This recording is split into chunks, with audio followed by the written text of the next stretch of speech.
Saya jemput Yang Berhormat Menteri Kerja Raya. Yang Tuan, memandangkan cedera di kaki saya, bolehkan saya kakak duduk untuk menjawab? Boleh, izinkan. Terima kasih. Terima kasih semua. Ya. Okay. Saya ucapkan salam sejahtera dan salam Malaysia Madani. Dan terima kasih sekali lagi Tuan Yang di-Pertua. Dengan penuh hormat dan takzimnya, patut merapat sembah menjunjung kasih di atas limpah perkenaan ke bawah duli Yang Maha Mulia Seri Paduka Baginda Yang di-Pertuan Agong yang telah berkenan menyampaikan titah ucapan diraja di istiadat pembukaan penggal kedua Majlis Parlimen ke-15. Ampun Tuanku, patut menzahirkan rasa syukur atas hikmah kebijaksanaan yang dizahirkan oleh Baginda Tuanku bagi memastikan terbelanya nasib bangsa dan negara. Keperhatian dan kebijaksanaan Baginda Tuanku membuat keputusan yang tepat mempertahankan keluruhan perlembagaan negara demi keutamaan kestabilan ekonomi, politik dan kemakmuran masyarakat majmuk agar terus terpelihara di Malaysia. Menjunjung kasih Tuanku.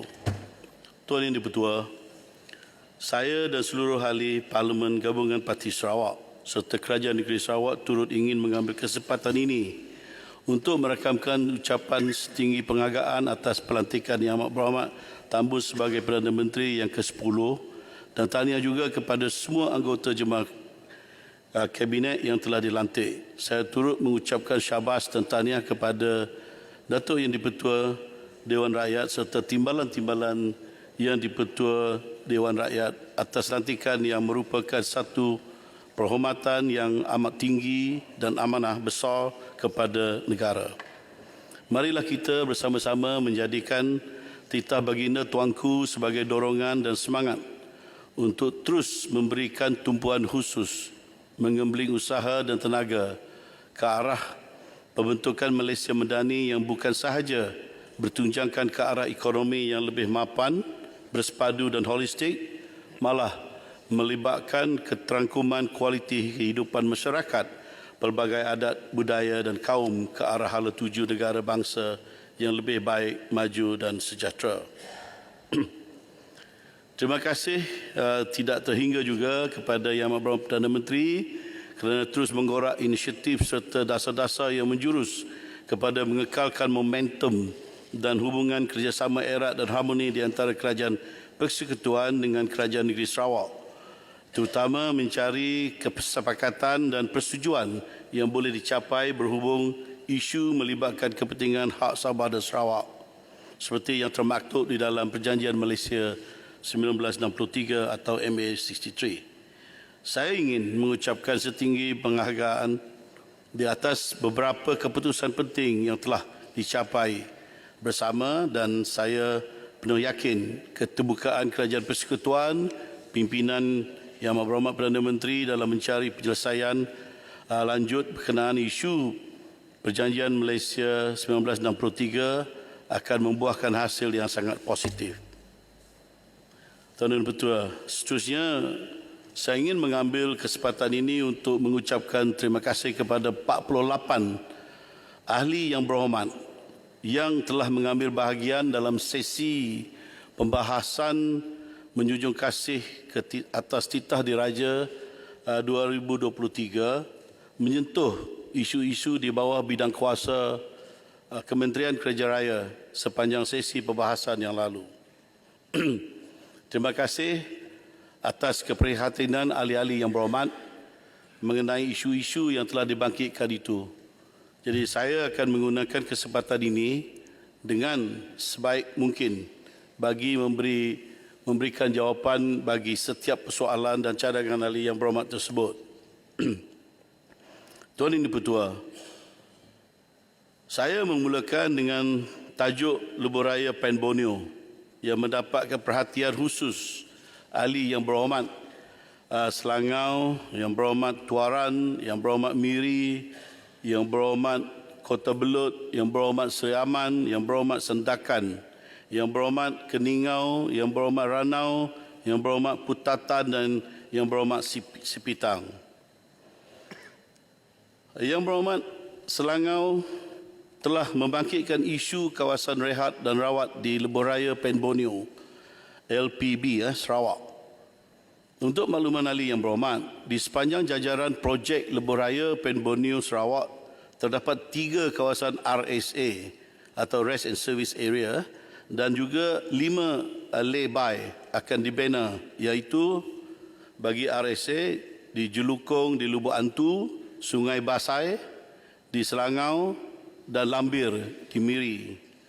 Bagi lay-by ya di Lundu, di Roban di Seratok, Julau, Sungai Semanok di Bintulu dan Suai di Niah. Selain daripada menyediakan kemudahan asas untuk pengguna jalan raya untuk berehat dan solat, usahawan tempatan boleh menjana pendapatan dengan mengusahakan kemudahan kedai makan dan pasar tamu di RSA tersebut. Dan seterusnya, ahli yang berhormat Tuaran, ahli yang berhormat Kota Belud, ahli yang berhormat Sendakan, ahli yang berhormat Keningau, ahli yang berhormat Puncak Borneo, ahli yang berhormat Ranau, ahli yang berhormat Putatan, ahli yang berhormat Sepita pula, membangkitkan tentang penyaluran dana agar projek Lebuhraya Pen Borneo Sabah, LPB Sabah, segera disiapkan. Untuk makluman ahli yang berhormat, pelaksanaan projek fasa 1 LPB Sabah dengan anggaran jarak keseluruhan 706 km dibahagikan kepada 35 pakej kerja, di mana sehingga kini 15 pakej kerja telah dibuat pelantikan kontraktor bagi tujuan kerja-kerja pembinaan dengan status kemajuan sehingga Januari 2023. Bagi pakej kerja yang telah dimulakan adalah 74% dan akan siap pada awal 2025. Sehingga kini, pakej-pakej kerja berikut telah dibuka untuk pengguna jalan raya, iaitu pakej kerja 5 Dongongon ke Papar telah siap pada 29 Ogos 2022 dan pakej kerja 27 Kampung Lot M ke Batu 32 Sendakan telah siap pada 18 November 2022. Manakala status 1 pakej kerja baharu, iaitu pakej kerja 9 yang melibatkan laluan dari Serusup ke Pituru pula dijangkakan akan dilaksanakan seawal suku tahun 2023, menjadikan keseluruhan 16 pakej kerja akan dilaksanakan buat masa kini dengan kos keseluruhan sebanyak 10.84 bilion ringgit menggunakan peruntukan pembangunan ataupun development expenditure DE sepenuhnya. Untuk makluman ahli yang berhormat juga, kerajaan komited bagi memastikan kelangsungan pelaksanaan projek Lebuhraya Pen Borneo ini. Sehubungan itu, kerajaan telah memperuntukkan sejumlah 2 bilion ringgit setiap tahun, di mana 1 bilion ringgit diperuntukkan masing-masing kepada projek LPB Sabah dan LPBB Sarawak. Manakala bagi baki 19 pakej kerja fasa 1B yang masih belum mula pembinaan akan dibiayai secara hybrid menggunakan peruntukan pembangunan dan melalui terbitan sukuk bond oleh Dana Infra Nasional Berhad. Projek LPB Sabah fasa 1B ini akan dilaksanakan dengan tempoh pembinaan selama 5 tahun dan dijangka akan dimulakan seawal suku ketiga tahun 2023. Tertakluk kepada kelulusan agensi pusat. Ahli yang berhormat Kota Belud juga turut membangkitkan permasalahan banjir di beberapa kawasan yang dikatakan akibat projek LPB Sabah. Untuk makluman ahli yang berhormat, bagi pembinaan LPB Sabah, reka bentuk jalan telah mengambil kira sistem peparitan dan saliran serta kadar taburan hujan di right of way ataupun ROW, jalan persekutuan. Manakala sistem saliran di kawasan koridor jalan persekutuan adalah di bawah kuasa Jabatan Pengairan dan Saliran atau JPS serta pihak berkuasa tempatan.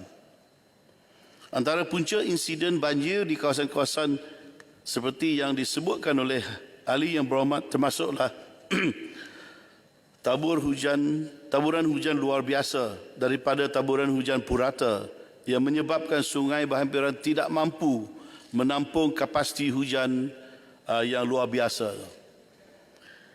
Sistem peparitan yang kurang sempurna dan kawasan-kawasan yang terlibat adalah flood prone area sebelum kerja-kerja naik taraf jalan dan pembinaan LPB Sabah bermula lagi.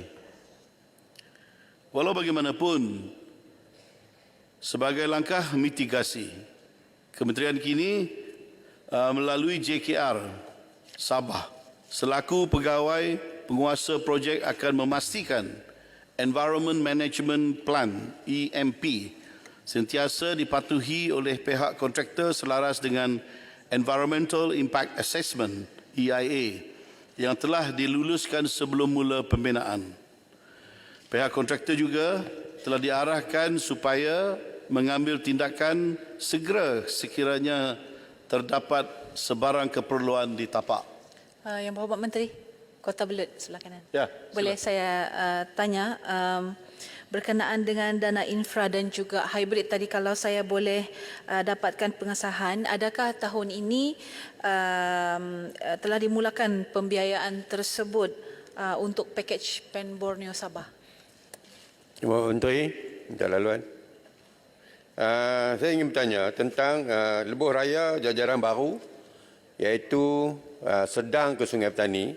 Adakah boleh dilaksanakan pada tahun ini untuk mengelakkan kesesakan yang berlaku terutamanya di tol Sungai Dua dan juga tol Juru.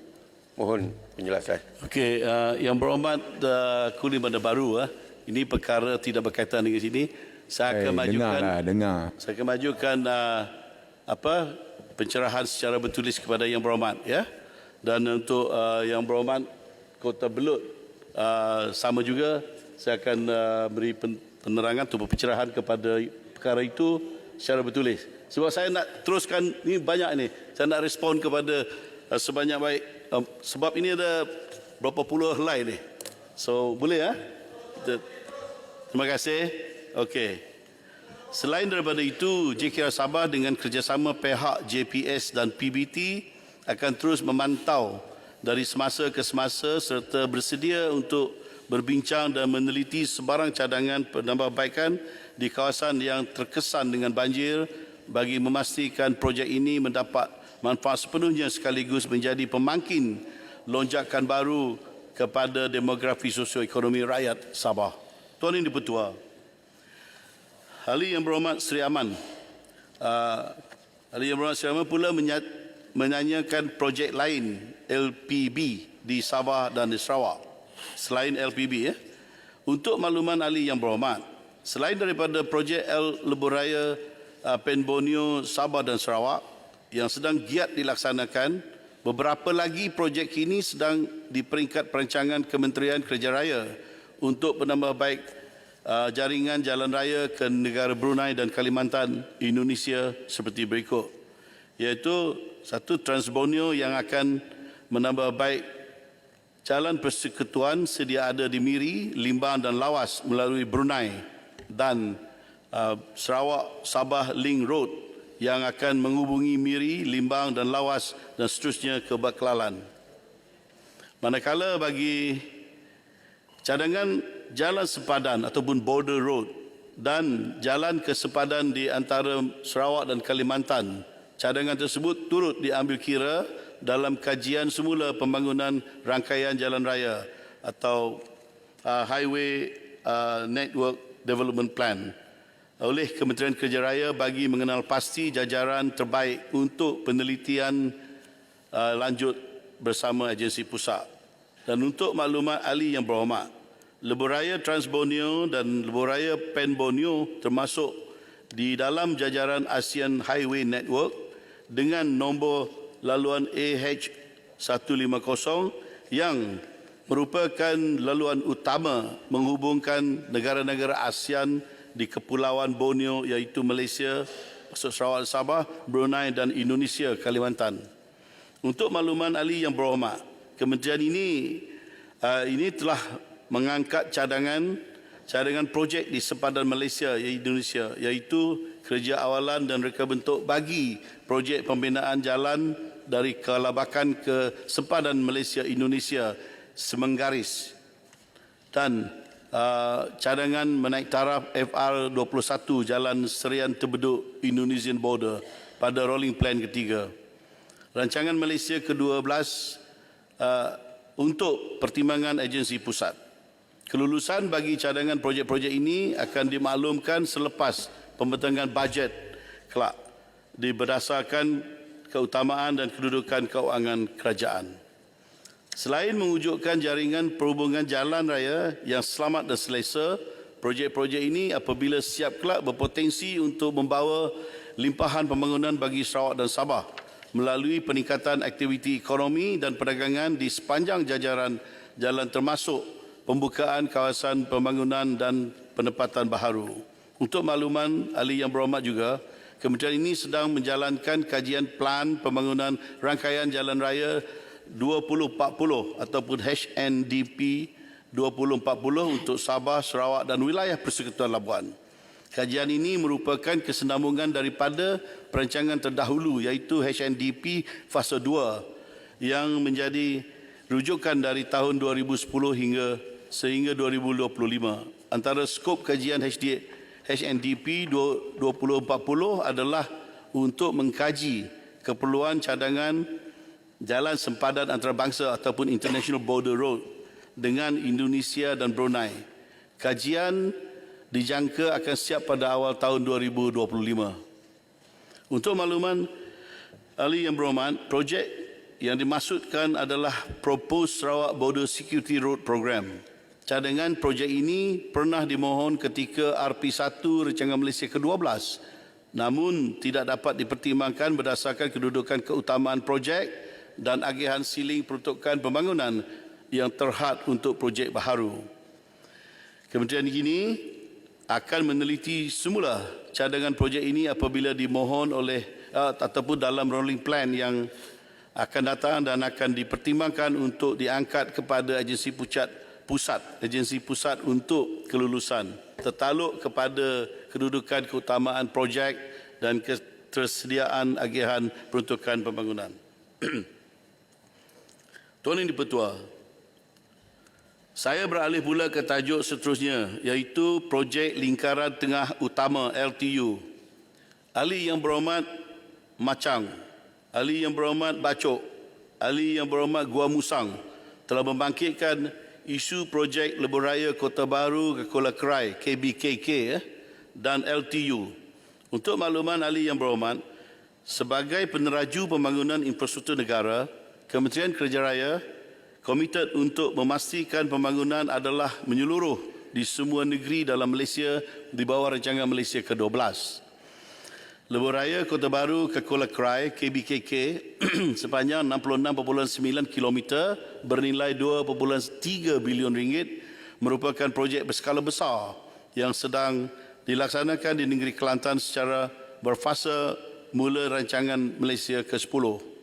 Sehingga kini, keseluruhan projek KBKK merangkumi 7 kontrak di mana 2 telah siap dan 5 sedang dalam pembinaan. Selain KBKK, kerajaan juga sedang melaksanakan projek lingkaran tengah utama LTU. Minta penjelasan sikit. Okay. Terima kasih Yang Berhormat Menteri. Terima kasih Tuan Di-Pertua. Saya ingin kepastian berkaitan dengan projek Lebuhraya Kota Baru Kuala Kerai ini, iaitu pakej 2B dari Keterih ke Kok Lanas sepanjang 6.2 km yang dikenal pasti mengalami kelewatan daripada jadual asal. Tak silap saya memang nampak, kalau tengok dari luar ni memang projek itu macam terbengkalai. Jadi saya nak tahu status terkini projek ini yang diluluskan sejak sekian lama, tapi nampak macam terbengkalai. Terima kasih. Datuk. Ya, untuk respon kepada Yang Berhormat, yang ini kesemuanya projek-projek ini memang bermasalah. Dia lambat, tapi dia belum terbengkalai lagi. Jadi Kerja Raya JKR mempertimbangkan semula lah rayuan untuk EOT dan sebagainya. Sebab dia akan siap. Dia tak banyak lagi kan untuk disiapkan. Tadi kita tak nak ada gangguan. Jadi akhirnya proses melambatkan lagi. Pasti salah. Okey. Okey. YB Menteri, mohon perhatian Menteri untuk melihat jalan daripada Sungai Kinta ke Jambatan Lambor Kanan untuk diganti yang baru daripada 2 lorong kepada 4 lorong. Ini yang barulah. Okey, ini cadangan Yang Berhormat kah? Cadangan.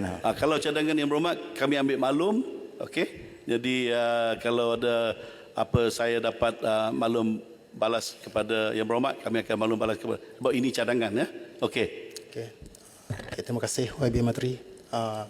Tadi saya ada dengar tadi dibangkitlah berkenaan dengan apa yang dibahas oleh Gong Usang semalam. Jadi suka untuk saya highlightkan di sini berkenaan dengan sebagaimana Kuala Krai sebut tadi, kelewatan. Jadi kita dah dapat jawapan daripada YB Menteri. Persoalannya sekarang, kelewatan ni adakah akan dibiarkan bertusar macam ni ataupun ada sesuatu tindakan di pihak JKR? Kalau kita tahu Jabatan Kerja Raya Malaysia ni satu kata kementerian yang cukup hebat, cukup teliti dalam pelbagai aspek lah, terutamanya keselamatan kepada pengguna. Kalau saya bangkit semalam di Gua Musang, 3D, 3C dan 2C, pakej-pakej ni dia berdekatan. Pembinaannya berdekatan dengan jalan laluan utama yang ada pada hari ini. Kalau kita tengok contoh depan rumah saya, Taman Wangi, Gua Musang sendiri kan, petang ni kontraktor letak kun tak sempat malam. Maghrib tu dah orang langgar. Kereta terbang, patah semua. Jadi kita ada buatlah satu perjumpaan dengan penduduk, nak tanya macam mana, sebab Gua Musang ni dia tak banyak jaringan jalan raya. Masalahnya bila kontraktor lambat, lepas tu proses pembinaan jalan tu berdekatan dengan jalan yang sedia ada. Dia kena tutup jalan, letak kun sebarangan, tidak ada apa-apa tanda yang kata boleh menjamin keselamatan pengguna jalan raya. Jadi selaku Parlimen, saya di Parlimen Gua Musang dan 3 pakej ni di Gua Musang, selain daripada masalah tu banjir dan lain-lain masalah yang mengundang kesesakan trafik ni, apakah tindakan di pihak JKR untuk menangani permasalahan lewat ni? Sebab kalau kita tengok zaman-zaman dulu lah, zaman-zaman pemerintahan dulu, lambat bayar duit lebih. Macam-macam alasan kan.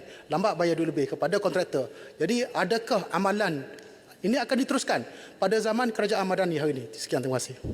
Ya, sesungguhnya apabila depan dengan masalah yang seperti mana yang diceritakan oleh Yang Berhormat tadi, memang kita SOP adalah sedia ada, garis-garis panduan sedia ada.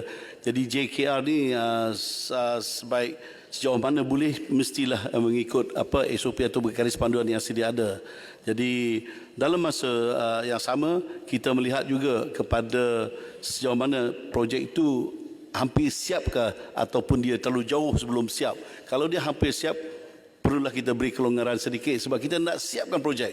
Kita tak nak bila hampir siap jadi kita buat satu proses lagi yang melewatkan lagi projek. Jadi sukar lagi lah bagi rakyat di hampiran tu. Jadi Tuan Yang Dipertua, saya nak meneruskan kerana tak adil kepada ramai sangat yang bertanya dan jawapan-jawapan yang telah disediakan ini adalah sungguh elok, sungguh baik.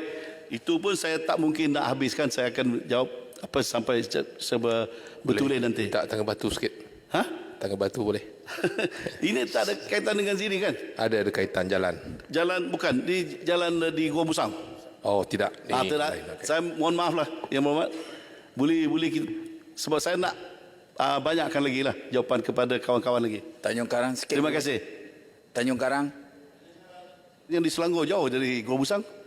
Yang Dipertua, semasa ucapan saya ada menyentuh tentang kesesakan jalan raya di Tanjung Karang. Dan saya juga telah berjumpa dengan JKR dan dia memaklumkan berkenaan dengan lebuh raya pesisiran pantai barat WCE dan juga naik taraf jalan alternatif Bank Canal akan menyelesaikan 65% kesesakan jalan tersebut, dan saya menggesa ataupun minta makluman daripada Wakil Menteri tentang WCE Tanjung Karang. Yang berhormat, kami ambil maklum kerana ini perkara baru ya. Saya dalam bab Komusang. Okey? Ha?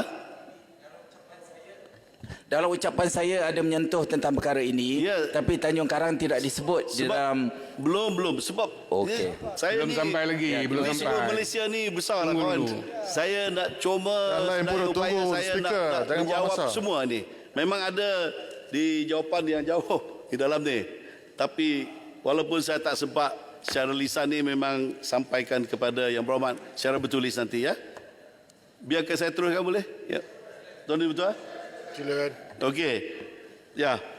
Tuan Ini Betul. Ya, selain KBKK, kerajaan juga sedang melaksanakan projek lingkaran tengah utama iaitu LTU melibatkan jajaran yang bermula dari Kuala Krai, Kelantan sehingga persimpangan Lebuh Raya Pantai Timur, Bentong, Pahang.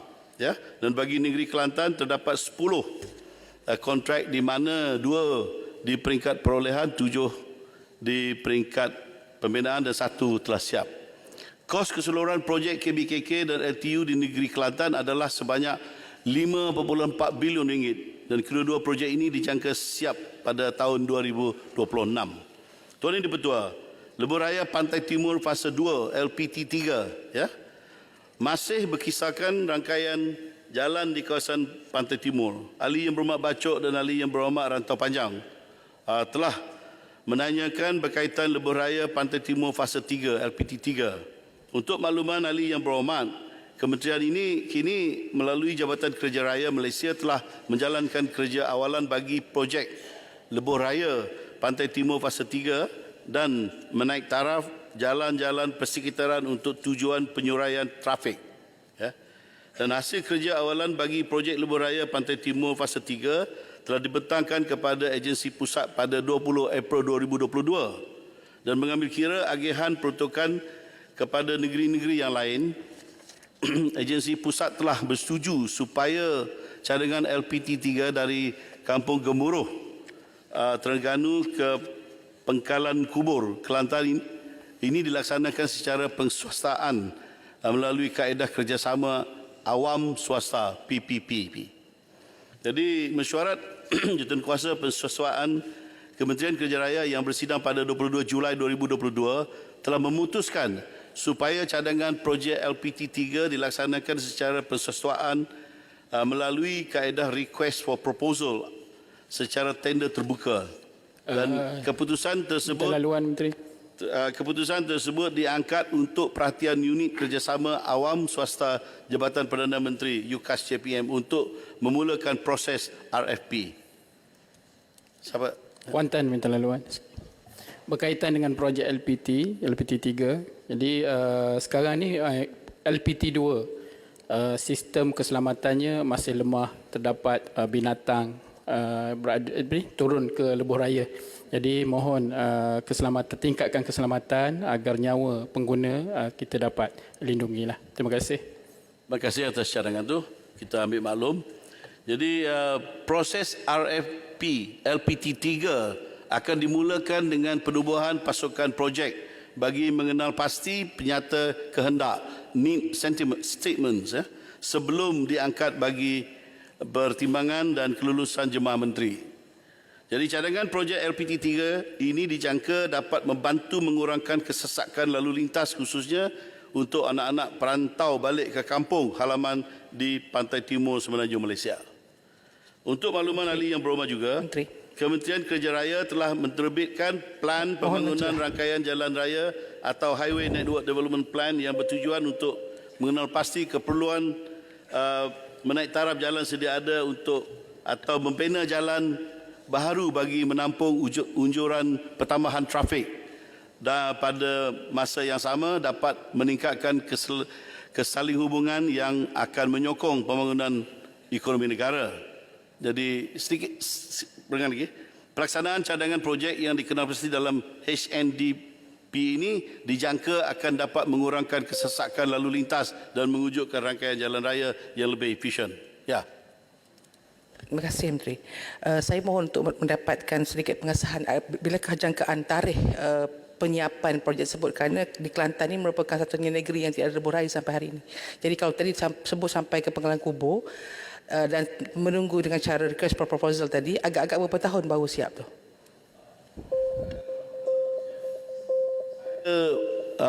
Untuk jawapan ikhlas kepada Yang Berhormat, buat masa kini saya tak tahu, saya tak nak bagi jawapan yang mungkin mengelirukan Yang Berhormat. Saya akan semak, nanti beri akan secara bertulis. Boleh? Sekian, terima kasih. Berhormat, boleh saya tanya sikit sebelum akhir itu dah nampak masa dah habis. Sikit je. Terima kasih di atas keprihatinan Yang Berhormat tentang keperluan rakyat di Pantai Timur. Jadi sebagaimana Yang Berhormat sebut tadi, keperluan untuk pelebaran jalan yang sesak. Yang saya sebut dalam perbahasan juga ialah isu di pintu masuk di Rantau Panjang Thailand. Memang berlaku kesesakan yang amat terutama di musim perayaan. Jadi adakah kerajaan akan pembinaan jambatan tu, saya ingin confirm, adakah akan dilaksanakan sebagaimana yang telah diluluskan sebelum ini, pembinaan jambatan baru antara jambatan Muhibah kedua Golok Rantau Panjang? Yang Berhormat Menteri, 3 minit gulung, dan jika soalan tidak habis secara bertulis jawab. Tuan Speaker, ada satu lagi lah tercicir ni, iaitu Jempol. Saya Jempol dan juga Kuala Pilah.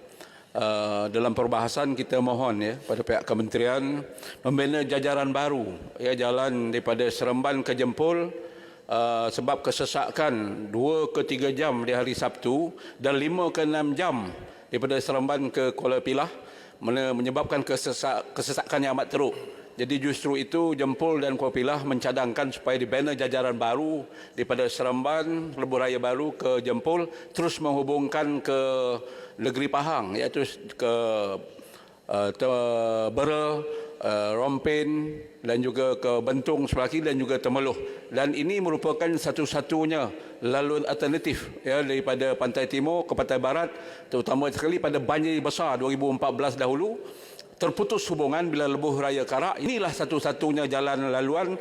Jadi ia amat sesak dan sudah sampai masanya dibina satu laluan baru untuk menghubungkan, bukan saja untuk menyelesaikan kesesak lalu lintas dan juga untuk membina satu Lebuh Raya baru dan juga menjadi pemangkin kemajuan kawasan di kawasan tengah ini. Terima kasih.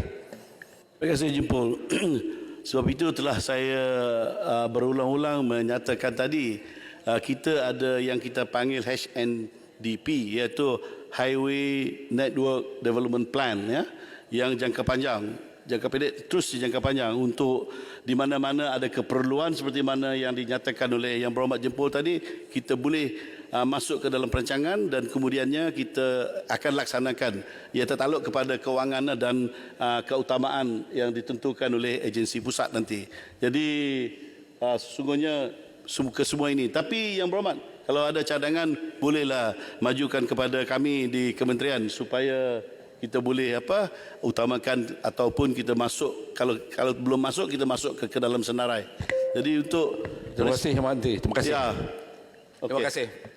Kepada masa dah habis, kepada Rantau Panjang, saya boleh maklum ataupun bagi jawapan secara bertulis tentang apa yang dibangkitkan Yang Berhormat tadi. Jadi memandangkan masa dah habis, itu pun injury time, Tuan dan Tuan. Dengan ini sekian sajalah ucapan penghulungan saya mengenai yang menyentuh Kementerian Kerja Raya, dan segala teguran dan cadangan akan diambil perhatian dan sewajarnya oleh pihak kementerian, dan saya pastikan dalam ucapan yang disediakan oleh pegawai yang sangat-sangat teliti dan sangat-sangat boleh memberi pencerahan yang memuaskan ada pada saya, dan saya tidak kesempatan kali ini untuk secara lisan. Kami akan majukan kepada ahli-ahli Yang Berhormat yang membangkitkan isu-isu ini secara bertulis. Jadi mohon maaflah pada Yang Berhormat mungkin tidak ada kesempatanlah saya menjawab isu-isu yang dibangkit oleh Yang Berhormat sekalian. Sekian, terima kasih. Terima kasih Yang Berhormat Kerja Raya. Menteri Kerja Raya, sambil tu pun tolong tengokkan apa yang saya nyatakan berkaitan Cameron Highland. Itu pun kami dah ambil maklum, Yang Berhormat. Seterusnya, kita mempersilakan Yang Berhormat Menteri Dalam Negeri untuk menjawab. Assalamualaikum warahmatullahi wabarakatuh. Alhamdulillahirabbil alamin.